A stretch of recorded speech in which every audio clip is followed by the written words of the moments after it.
ধানমন্ডির ৩২ নম্বর সড়কে বঙ্গবন্ধু ভবনে সন্ত্রাসী হামলা, নৈরাজ্য, ভাঙচুর, অগ্নিসংযোগ, লুণ্ঠন এবং বাঙালি জাতির গৌরবময় সমস্ত স্মৃতি মুছে দেওয়ার জন্য যে নারকীয় বর্বরচিত ঘটনা ঘটেছিল, সেই বর্বরচিত ঘটনার সঙ্গে যারা জড়িত তাদের বিচার দাবি করে ঢাকার মুখ্য মহানগর হাকিম আদালতে আজ একটি মামলা দায়ের করা হয়েছে। মামলাটি হয়েছে দণ্ডবিধিতে এবং বিস্ফোরক দ্রব্য আইন ও সন্ত্রাস বিরোধী আইনের আওতায় মামলাটি দায়ের হয়েছে। মামলার আসামি doctor Mohammad Yunus, doctor Asif Nazrul, doctor Rezwan Hasan, Shafiqul Alam যাকে ডাস্টবিন শফিক হিসাবে আপনারা অনেকে চেনেন, লেফটেন্যান্ট জেনারেল অবসরপ্রাপ্ত জাহাঙ্গীর আলম চৌধুরী, মোস্তফা সরোয়ার ফারুকি, নাহিদ ইসলাম, আসিফ মাহমুদ সজীব ভুইয়া, মাহফুজ আলম, আক্তার হোসেন, মোহাম্মদ হাসনাত আবদুল্লাহ, হান্নান মাসুদ, সার্জিস আলম, সামান্তা শারমিন, নুসরাত তাবাসসুম, ডাক্তার তাসনিম জারা, নাসির উদ্দিন পাটোয়ারি, আরিফুল ইসলাম আদিব, সালেহ উদ্দিন সিফাত, পিনাকি ভট্টাচার্য, ইলিয়াস হোসেন, কনক সরোয়ার, অবসরপ্রাপ্ত কর্নেল নুরুন নবী, তাহরিমা জান্নাত সুরভি, মোহাম্মদ মিলন যিনি বুলডোজার সাপ্লাই দিয়েছিলেন, ফাহিম আল চৌধুরী, আবুল কালাম আজাদ, 27 জন এবং অজ্ঞাত পরিচয়ের অনেকে। এই মামলায় যারা সাক্ষ্য দিতে আগ্রহী তাদের নাম উল্লেখ করা হয়েছে, অনেকের নাম উল্লেখ করা হয়েছে। মামলার ঘটনার তারিখ বলা হয়েছে 5 ফেব্রুয়ারি 2025 থেকে 6 ফেব্রুয়ারি 2025 বিকেল 5টা এবং তার পূর্ববর্তী।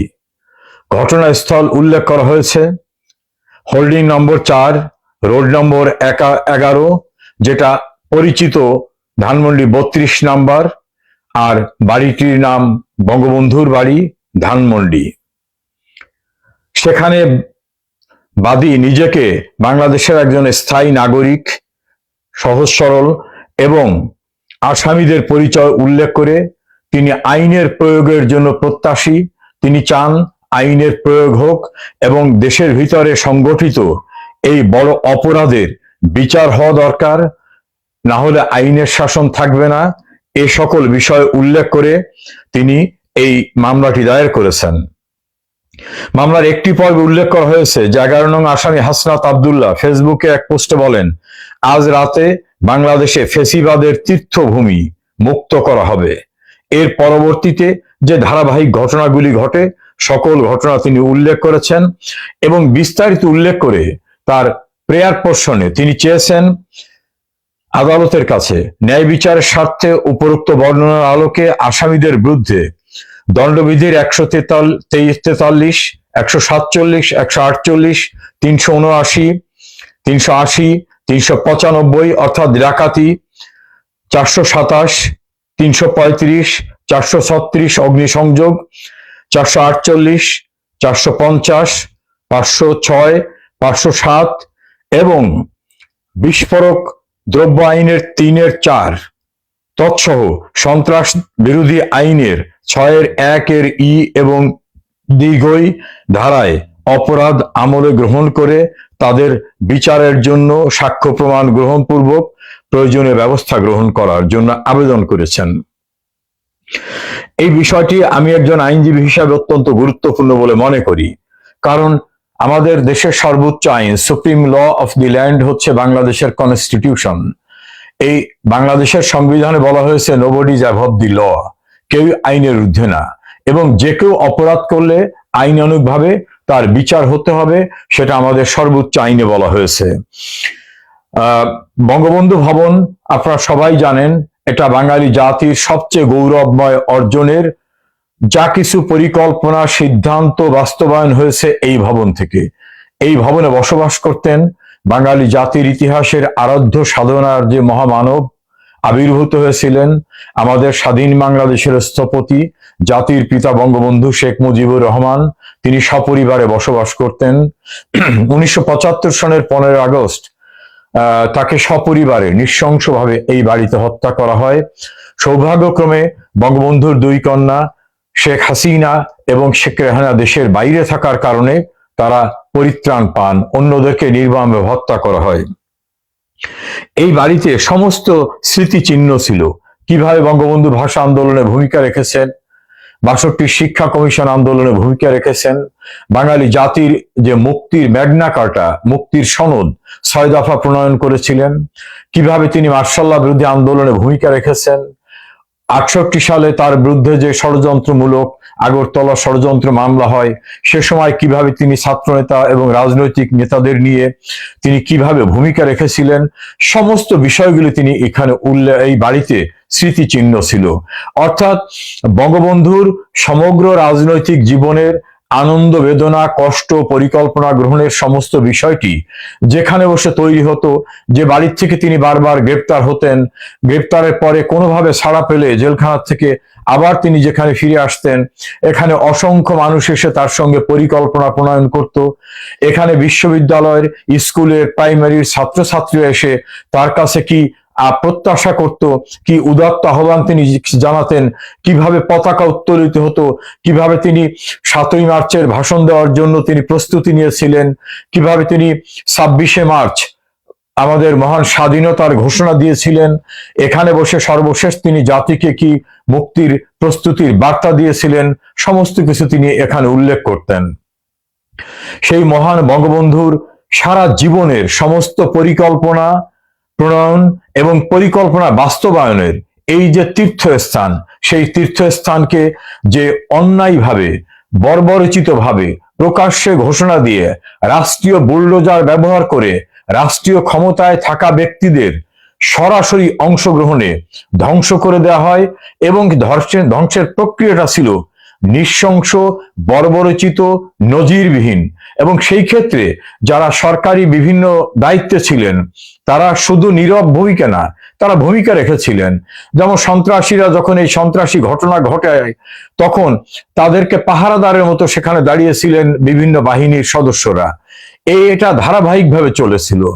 এত বড় বর্বরচিত ঘটনায় রাষ্ট্রে প্রশাসন ছিল, পুলিশ ছিল, আর্মি ছিল, বিডিআর ছিল, আনসার ছিল, তারা নির্বাক শুধু ছিল না, তারা বলতে গেলে, আইনের ভাষায় বলতে গেলে, যে তাদের ওখানে ভূমিকা ছিল এই বর্বরচিত ঘটনা সংগঠনের ক্ষেত্রে। সেই বিষয়টাকে একটা অপরাধ হিসাবে আমাদের ফৌজদারি কার্যবিধির 154 ধারায় বলা হয়েছে, যখনই কোনো কগনিজেবল অফেন্স অর্থাৎ ধর্তব্য অপরাধ সংগঠিত হবে, তখন কিন্তু সেই অপরাধের সংবাদ প্রাপ্তির সঙ্গে সঙ্গে সংশ্লিষ্ট এলাকার থানার ভারপ্রাপ্ত কর্মকর্তা নিজে বাদী হয়ে মামলা দায়ের করবেন। তো এখানে তো থানার ভারপ্রাপ্ত কর্মকর্তা এই ঘটনা জানেন না তা তো বলার অবকাশ নাই, সেখানে পুলিশ ছিল এবং এই ঘটনা সমস্ত টেলিভিশনে, গণমাধ্যমে প্রচারিত হয়েছে। তারা তাদের উপর যে অর্পিত দায়িত্ব, যেটা অর্থাৎ ফৌজদারি কার্যবিধির 154 ধারায় যে দায়িত্ব, সেটা তারা গ্রহণ করেন নাই।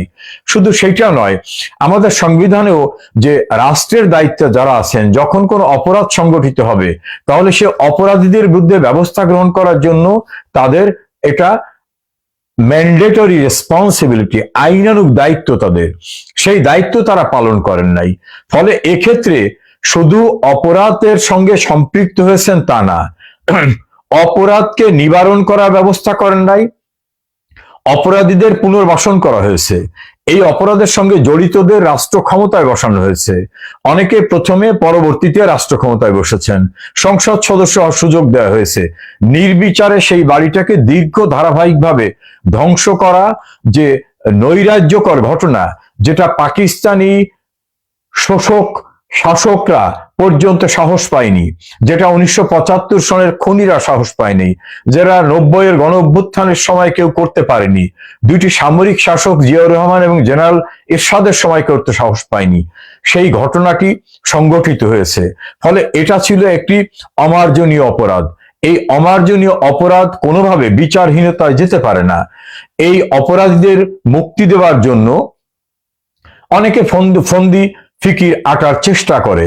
তা সফল হয় না এই কারণে 1975 সনের 15 আগস্ট বঙ্গবন্ধুকে হত্যা করার পরে যারা ক্ষমতা দখল করেছিলেন পর্যায়ক্রমে যদি বলি, খন্দকার মোস্তাক আহমেদ, বিচারপতি আবু সাইদ মোহাম্মদ সায়েম, তারপরে বিচারপতি সায়েম, এর পরবর্তীতে জেনারেল জিয়াউর রহমান সহ অন্যান্যরা, তারা তাদের এই অবৈধ ক্ষমতা দখলকে বৈধতা দেওয়ার জন্য একটা আইন তৈরি করেছিলেন, যে আইনটা ইনডেমনিটি অর্ডিন্যান্স বলা হয়, যেটাকে জিয়াউর রহমান যখন রাষ্ট্র ক্ষমতায় তখন 1979 সালের 9 এপ্রিল পার্লামেন্টে পাশ করা হয়। সেই আইনের দুইটা অংশ ছিল। একটা অংশ ছিল যে 1975 সনের 15 আগস্ট সকালে এবং তার ধারাবাহিকতায় যে সকল ঘটনা ঘটেছে সেটা নিয়ে কোনো আদালতে, এমনকি সুপ্রিম কোর্টেও কোনো প্রশ্ন উত্থাপন করা যাবে না।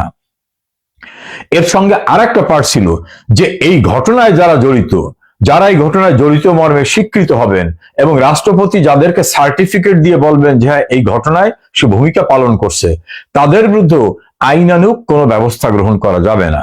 আমি যদি সংক্ষিপ্ত করে বলি তাহলে 1975 সনের 15 আগস্ট বঙ্গবন্ধুকে সপরিবারে হত্যা করা সহ অবৈধ কর্মকাণ্ডে জড়িত হওয়া, রাষ্ট্র ক্ষমতা অবৈধভাবে দখল করা, দখল করে বেআইনিভাবে রাষ্ট্র ক্ষমতা পরিচালনা করা সহ অন্যান্য কর্মকাণ্ডে যারা জড়িত, তাদেরকে আইনের মোকাবেলা করা যাবে না, মুখোমুখি করা যাবে না। এটা করা হয়েছিল সেই ইনডেমনিটি অর্ডিন্যান্স, যেটা 1975 সনের 26শে সেপ্টেম্বর অর্ডিন্যান্সটা করা হয় এবং জিয়াউর রহমান ক্ষমতায় আসার পরে তিনি সেটাকে আইনে রূপান্তর করেন এবং সংবিধানের 5ম সংশোধনী নামক আইন তৈরি করে সেখানে সেটাকে প্রোটেকশন দেন। শেখ হাসিনা ক্ষমতা আসার পর 1996 সালে কিন্তু তিনি সেই অর্ডিন্যান্স বাতিল করে সেই অপরাধীদের বিচার প্রক্রিয়ায় অগ্রসর হন। তখন কিন্তু তারা এটা শেখ হাসিনা করতে পারবেন না, কারণ পার্লামেন্টে একটা আইন হয়ে গেছে। এমন অজুহাত নিয়ে বাংলাদেশ সুপ্রিম কোর্টের হাইকোর্ট বিভাগে তারা রিট পিটিশন করেছিলেন। বিচারপতি মোজাম্মেল হক, MM হক নামে খুব পরিচিত ছিলেন, তার কোর্টে এই মামলাটি হয়। সেই মামলায় কিন্তু দেখা যায় যে আদালত রায় দিয়ে বলছেন যে না, কোনো খুন খারাপি হলে, কোনো অন্যায় হলে বা সংবিধান বহির্ভূত কোনো অপরাধ হলে সেই অপরাধীদের প্রোটেকশন দেওয়া যায় না। সেটা তিনি আওয়ামী লীগ করেন, বিএনপি করেন, জাতীয় পার্টি করেন, জামাত করেন, এটা কোনো বিষয় না। যে অপরাধ করবে তিনি অপরাধী, অপরাধীর কোনো দায় মুক্তি হয় না। এভাবে কিন্তু তখন আমাদের হাইকোর্ট ডিভিশন ইনডেমনিটি অর্ডিন্যান্স বাতিলের সিদ্ধান্তকে বহাল রাখে। এর বিরুদ্ধে কিন্তু তারা সুপ্রিম কোর্টে যান, অর্থাৎ আপিল বিভাগে। আপিল বিভাগও কিন্তু সেটাকে বলবৎ করে বলেন যে না, অপরাধ যদি হয়ে থাকে তাহলে অপরাধের বিচার হতে হবে, এই বিচার থেকে কাউকে পরিত্রাণ দেওয়া যাবে না।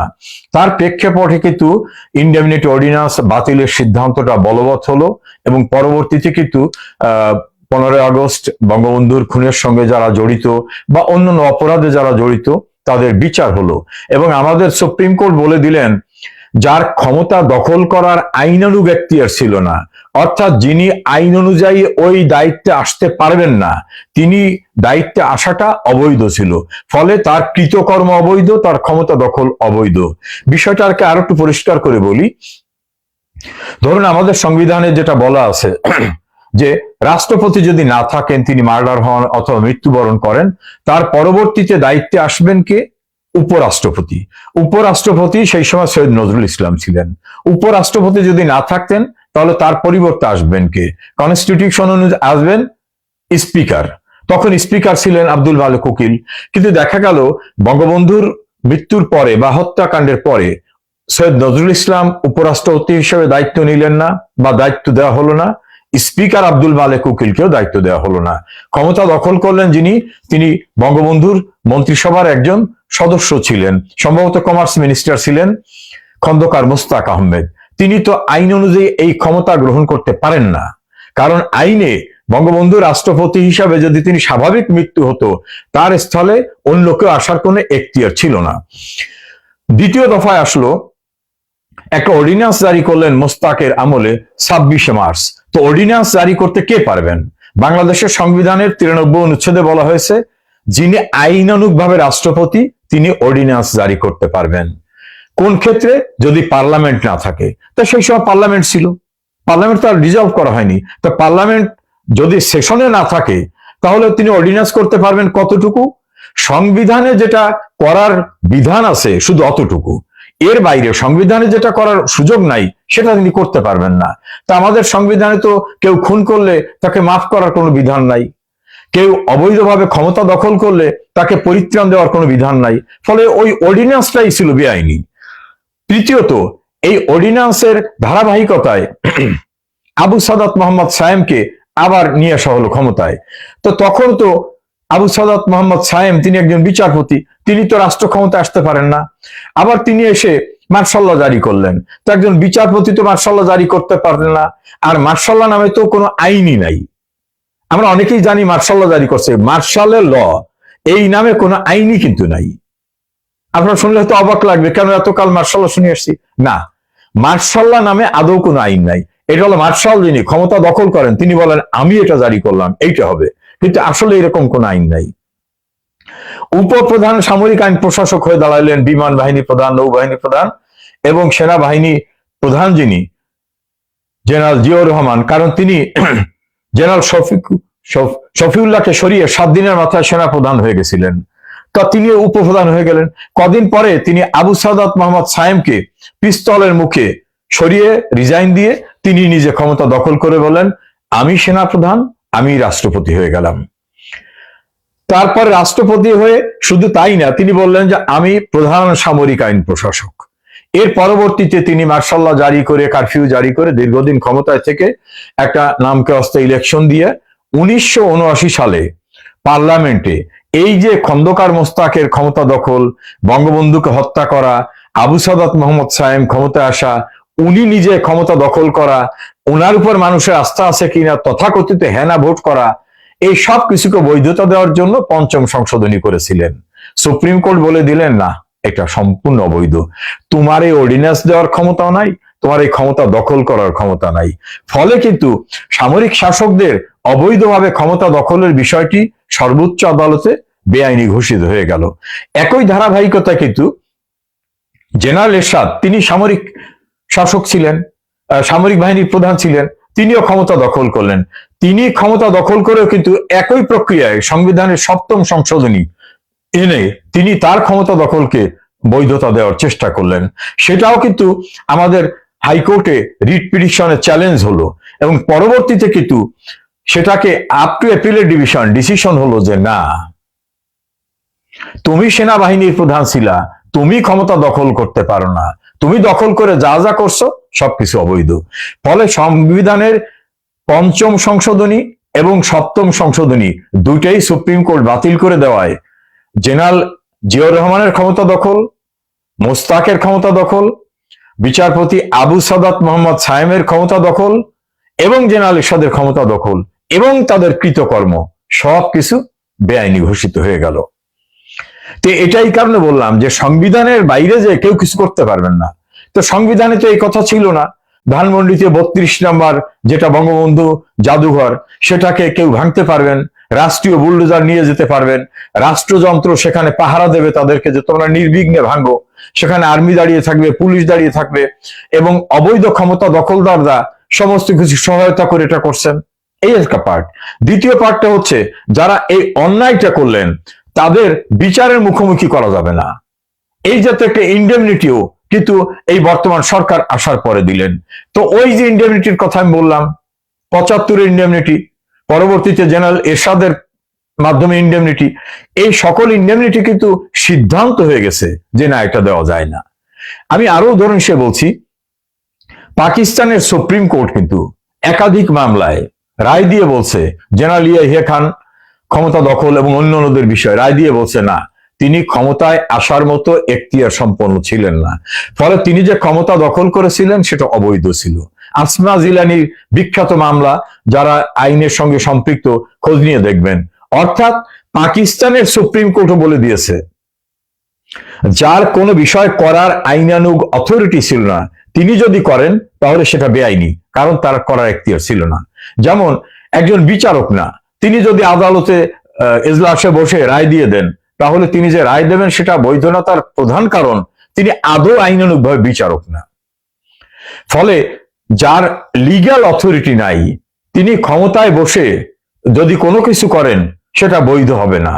আমি একজন বিচারক, মানে বিচার অঙ্গনের একজন ব্যক্তি হিসাবে, একজন আইনজীবী হিসাবে আমি প্রত্যাশা করব যে এমন একটি অপরাধের মামলা দায়ের হয়েছে, বিজ্ঞ বিচারক আইনানুগভাবে এই মামলাটি যাতে অগ্রসর হয়, বিচার এর মুখোমুখি হয় আসামিরা, সাথে পদক্ষেপ নেবেন। কারণ বিচারকের আসন কিন্তু অনেক ঊর্ধ্বে। এমপি, মন্ত্রী, প্রধানমন্ত্রী, রাষ্ট্রপতি কেউ কিন্তু বিচার করতে পারেন না। বিচারকের পদমর্যাদাটা অত্যন্ত গুরুত্বপূর্ণ। আমি আশা করব যিনি বিজ্ঞ বিচারক এই মামলাটা ডিল করছেন, যার আদালতে মামলাটা ফাইল করা হয়েছে, তিনি আইনানুগভাবে প্রয়োজনীয় ব্যবস্থা গ্রহণ করবেন।